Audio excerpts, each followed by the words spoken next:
We see what we want to see and we hear what we want to hear, and ultimately the world just wants to go with whatever looks or feels comfortable.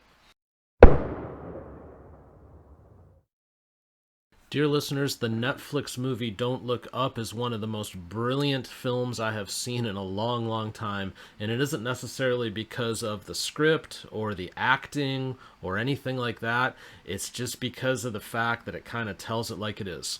So, we're going to get into that a little bit, but before we do, please do take a moment to hit the like button on this video, subscribe to us if you're not already, and hit the notification bell so that you can be alerted when we post new videos. I am Dan, this is the Soule of Wisdom.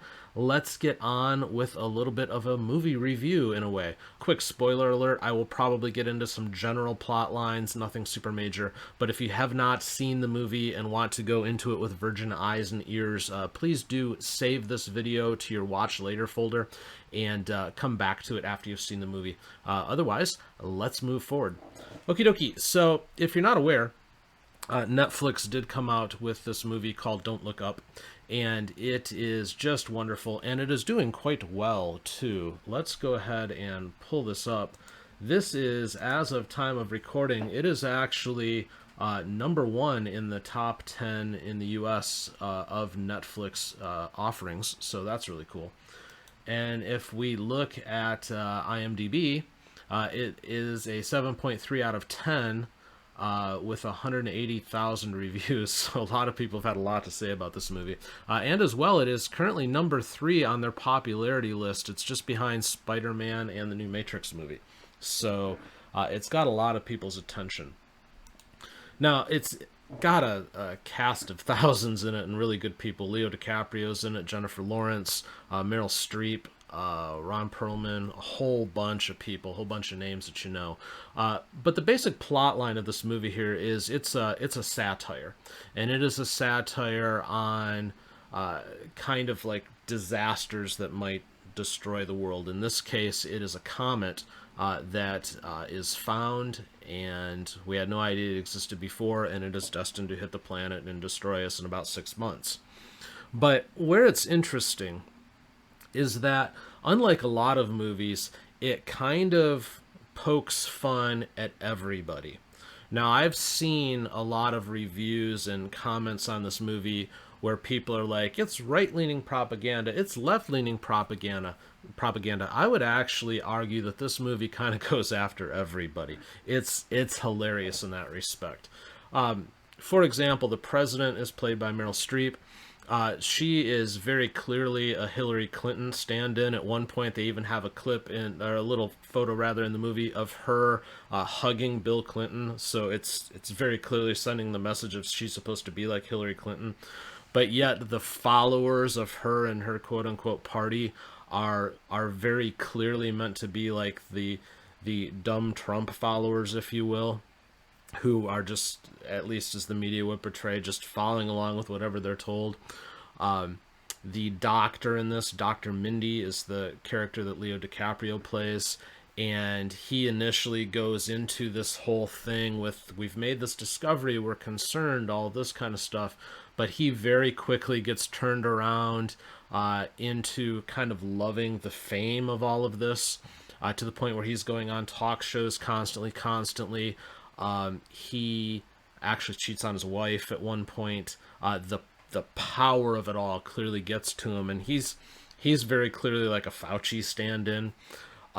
There is, I don't remember the actor who plays him, but there's this dude who heads up this cellular company, and he is very clearly a Bill Gates stand-in, but in some ways also sounds like Jordan Peterson in his voice, so it's really weird, but it's played really well.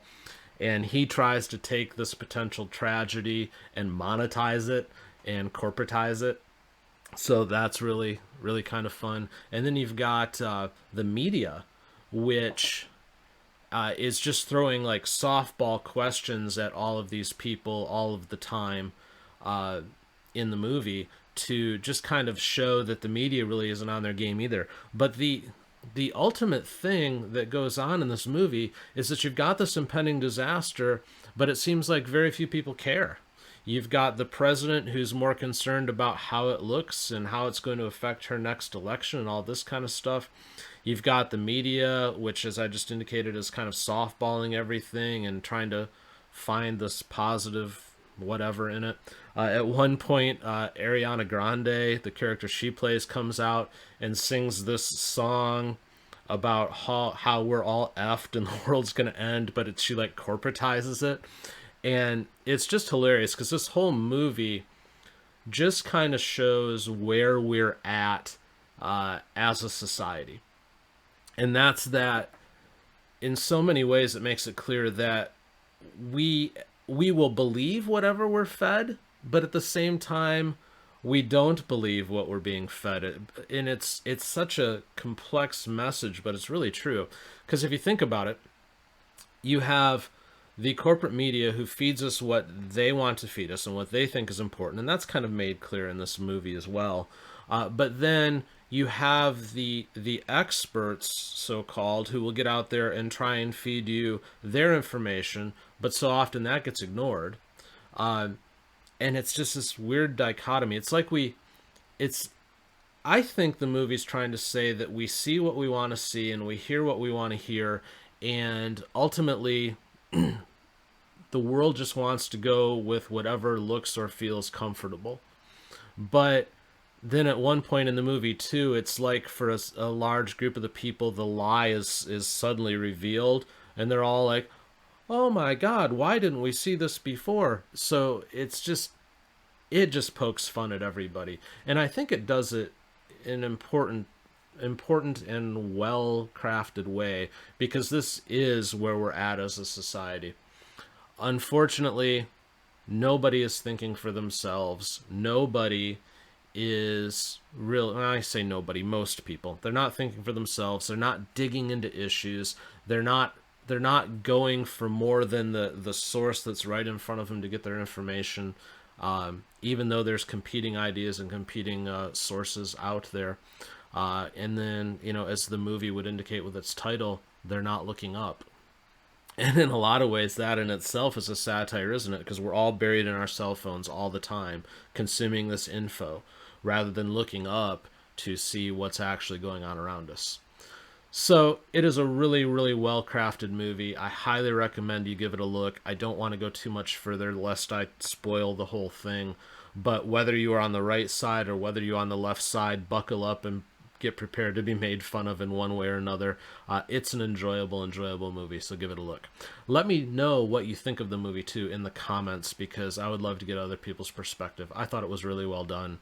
And again, you can, because we like to look at everything so politically nowadays, you can say, well, it's clearly this or it's clearly that. I think it's clearly hitting at everybody, and I love it for that. So I will go ahead and leave it there. Please do hit the like button, hit the subscribe button, hit the notification bell. If you have not already done those things, please do share this video with others if you found it of interest. We will see you on the next one. In the meantime, thank you for watching.